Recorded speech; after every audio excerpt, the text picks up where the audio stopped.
Hello बच्चों, कैसे हो? क्या हाल चाल है? बढ़िया है।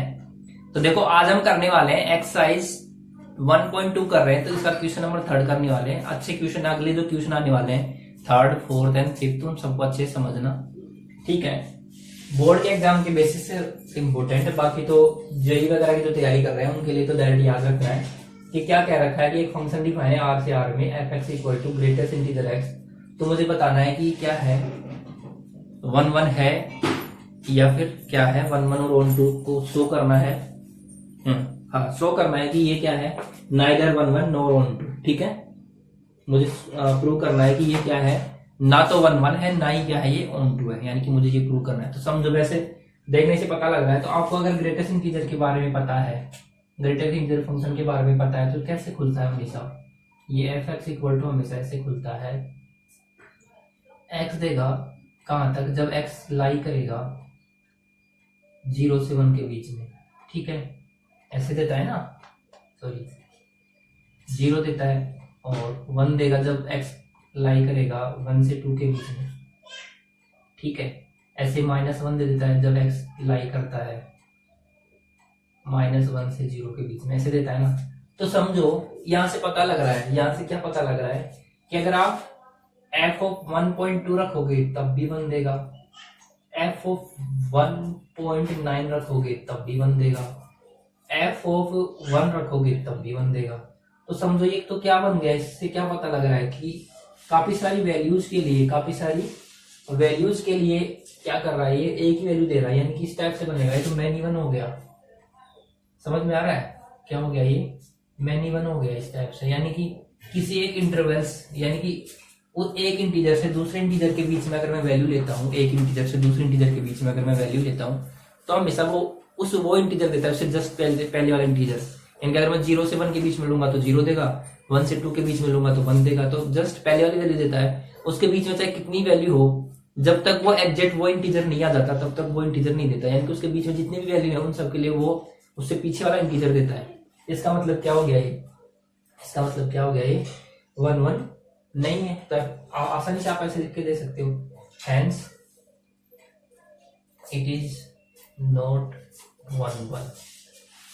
अब दूसरा चेक करो, ऑन टू। ऑन टू का मतलब क्या होता है कि range equal to codomain. Range equal to क्या होना चाहिए, कोडोमेन, ये होता है ना। तो इसकी तो रेंज, ग्रेटेस्ट इंटीजर की रेंज तो मुझे पता है क्या आती है, इसकी तो इंटीजर आती है जेड। तो इसकी कोडोमेन क्या है, आर है। तो hence it is not a 1 1 and onto, neither a 1 1 and nor onto. समझ में आ गया? ठीक है। इसी प्रकार अगला क्वेश्चन है क्वेश्चन नंबर 4। क्वेश्चन नंबर 4 ने बोला है, क्वेश्चन नंबर 4 ने बोला है कि प्रूव करो f x equal to mod x, f x equal to mod x is neither 1 1 nor onto. और फंक्शन कैसे डिफाइन हो रखा है, आर से आर में डिफाइन है। तो क्वेश्चन नंबर 4 है, उसमें बोला है कि प्रूव करो f x equal to mod of x is neither 1 1 nor onto. और मोड एक्स का मतलब आपको इजीली पता है कि कोई भी function mod x, f x जो होता है, अगर मोड एक्स है तो ये कैसे खुलता है, एक बार -x में खुलेगा, 0 पे 0 देता है, ये ऐसे खुलेगा। x less than 0, x equal to 0, या फिर ऐसे मत करो, +x में खुलेगा, x greater than equal to 0, यहाँ पे लगा। क्लियर है इतना, ग्रेटर देन इक्वल टू 0। तो देखो यहाँ से एक बात पता चल रही है कि एफ एक्स जो होता है वो हमेशा क्या देगा, एफ एक्स जो होता है वो हमेशा क्या देता है, पॉजिटिव वैल्यू देता है। मॉडुलस जो फंक्शन होता है वो हमेशा पॉजिटिव वैल्यू देगा। यानी कि समझो, अगर मैं यहाँ पे रखूं f ऑफ -1, वहां पे भी क्या देगा, ये 1 देगा। f ऑफ 1 रखूंगा तो भी क्या देगा, 1 देगा। ऐसे ही आप चेक कर सकते हो, f ऑफ -2 रखोगे उस पे भी 2 देगा, और f ऑफ 2 रखोगे तो उस पे भी क्या देगा, 2। तो हेंस मैं यहाँ से कह सकता हूं इट इज नॉट 1 1। बात समझ में आई? ठीक है, एक तरीका तो है। दूसरा तरीका आप ऐसे लिख सकते हो, f of x1 equal to f of x2 लिख सकते हो। लिख दोगे ना, क्या आ जाएगा, mod of x1 equal to mod of x2। जब आप इसको खोलोगे मोड को तो क्या आ जाएगा, प्लस माइनस एक्स आएगा ना, क्लियर इतना। तो ये क्या नहीं है, 1 1 नहीं है। दूसरी बात, ऑन टू की बात कर रहे हैं, तो ऑन टू का मतलब क्या है कि range equal to codomain, range equal to codomain. But अगर इसकी मैं रेंज की बात करूं तो मॉडुलस फंक्शन की रेंज क्या आती है, 0 से इनफाइनाइट, यही आती है ना। तो 0 से इनफाइनाइट क्या है, 0 से infinite is a subset of R, R का सबसेट है ना, तो क्या नहीं है ये, ऑन टू भी नहीं है। समझ में आ गया, क्लियर इतना। इस प्रकार से फंक्शन ऑन टू भी नहीं है, क्लियर इतना। अगले देखो क्वेश्चन नंबर 5। क्वेश्चन नंबर 5 में देखो क्या दे रखा है, आई थिंक सिग्नम फंक्शन है, लेकिन एक बार देख लेते हैं, अपन कंफर्म कर लेते हैं क्वेश्चन नंबर 5 को कंफर्म कर लेते हैं, उसके बाद अपन आगे बढ़ेंगे।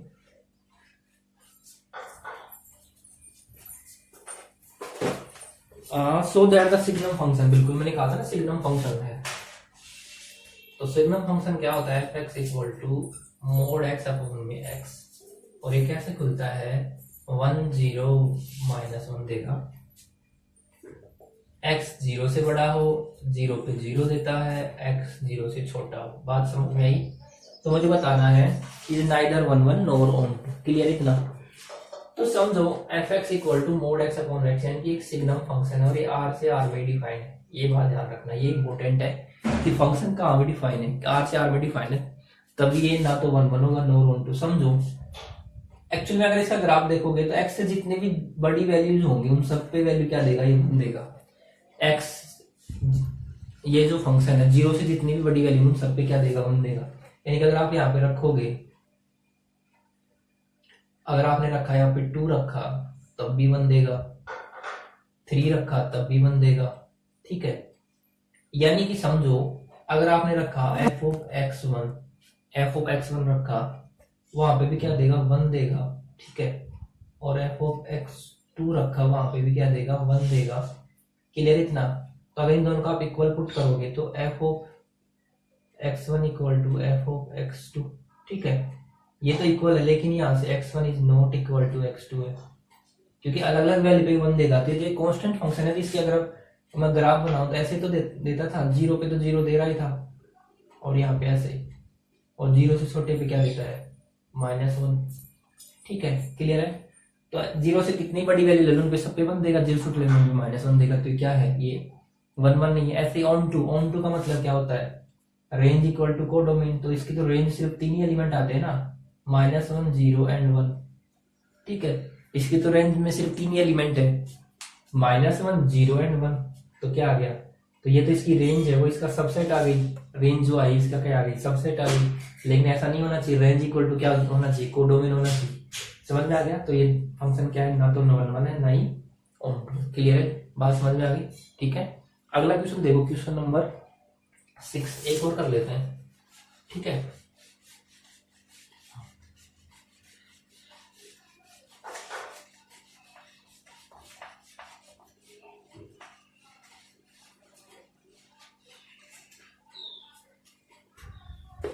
क्या दे रखा है, लेट ए और बी 2 सेट है, क्वेश्चन नंबर 6 है। इसमें तो है 1 2 3 एंड बी में सेट है 4 5 6 7, और एक फंक्शन डिफाइन कर रखा है, वो कैसे दे रखा है, 1 का रिलेशन 4 से, 2 का 5 से है, 3 का 6 से। सो दैट f इज 1 1, मुझे बताना है f इज 1 1। तो जब भी एक कार्टेशियन ऑर्डर्ड पेयर के फॉर्म में दे रखा होता है तो उसमें तो मुझे इसको चेक करके बताना होता है। तो देखो यहाँ पे अगर मैं रखूंगा तो 1 की इमेज 4 है, 2 की इमेज क्या है 5, और 3 की इमेज क्या है 6, ठीक है। और यहाँ पे 7 बचा हुआ है। तो देखो यहाँ से पता लग रहा है कि f of x1 is not equal to f of x2। समझ में आया, क्लियर इतना। या फिर ऐसे मत रखो कि f ऑफ 1 पे क्या दे रहा है 4, f ऑफ 2 पे क्या दे रहा है 5, और f ऑफ 3 पे दे रहा है 6, हेंस इट इज 1 1 फंक्शन। कह सकता हूँ सीधा एरो डायग्राम बना दो, वहां से सो जाएगा और यहाँ पे ऐसे वैल्यू पुट कर दो तो क्या हो जाएगा, ये क्या है हमें यहाँ से पता लग रहा है। ठीक है, क्लियर इतना। तो ये अपने कर लिए क्वेश्चन नंबर 6 तक कर लिया, बाकी कुछ क्वेश्चन बच गए उनको नेक्स्ट लेक्चर में करेंगे। फिर भी अगर आपको कोई डाउट रह जाता है तो आप मुझे कमेंट कर दीजिएगा, और मस्त रहो, बिंदास रहो एकदम, आपकी मैथ एकदम अच्छे से करा दूंगा। ठीक है, फिर भी कोई कमेंट कोई डाउट रहता है तो आप कमेंट कर दीजिएगा। आज के लिए बस इतना ही, थैंक यू।